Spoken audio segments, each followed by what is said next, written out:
Let's go to work. It is the second day on the farm. I'm so excited to be here.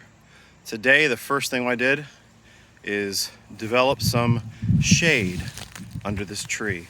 Cut out all of the branches underneath so that I could see directly through, and that was both for shade and also because my kids are going to be playing here and I want to be able to see where they are and make sure that they're safe.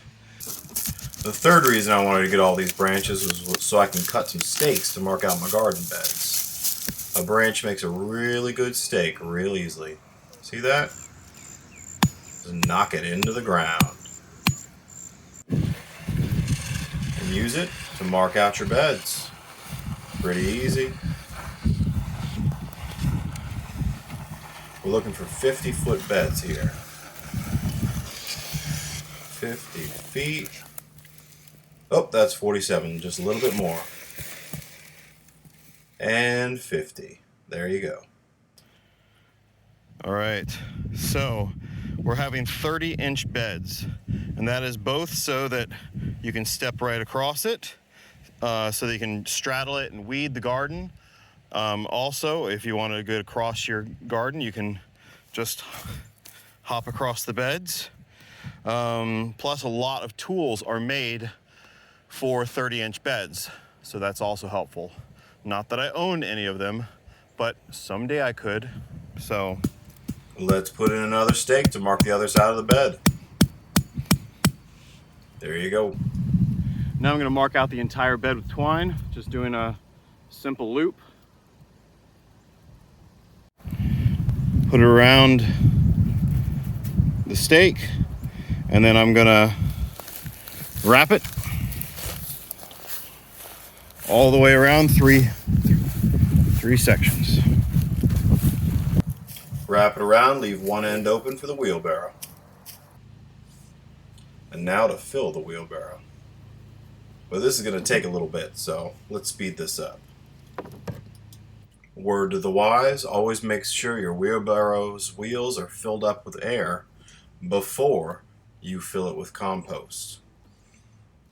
I admit this was hard to push.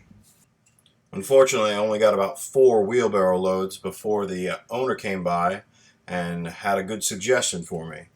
He said you might want to make sure the water works where you're putting your beds.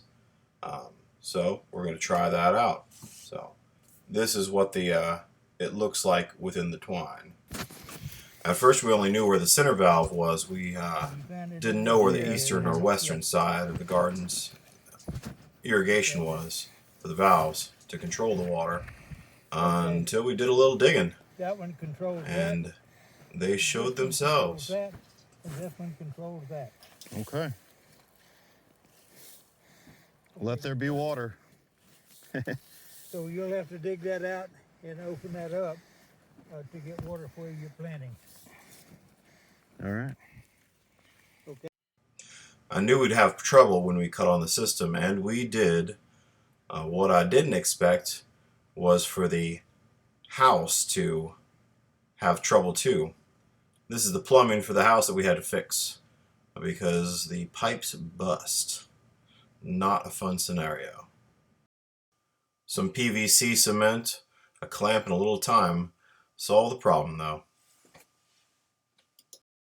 One thing I learned this week is that on the farm things don't always go to plan. But I got some stuff done. The tree and a little bit of compost and a bed started. Got to check on the blackberries that are growing no matter what I do. And I even got to clean out a little playhouse for my sons when they come to visit. All in all, it was a good day. But let me tell you, I am itching for next week to be able to fix the irrigation system with the places where it was broken, to be able to finish my beds and get that compost laid down and some mulch as well, and to maybe even get some plants in the ground. That'd be a good feeling, especially as I see them coming up the next week. All right. Have a wonderful day, y'all. God bless you.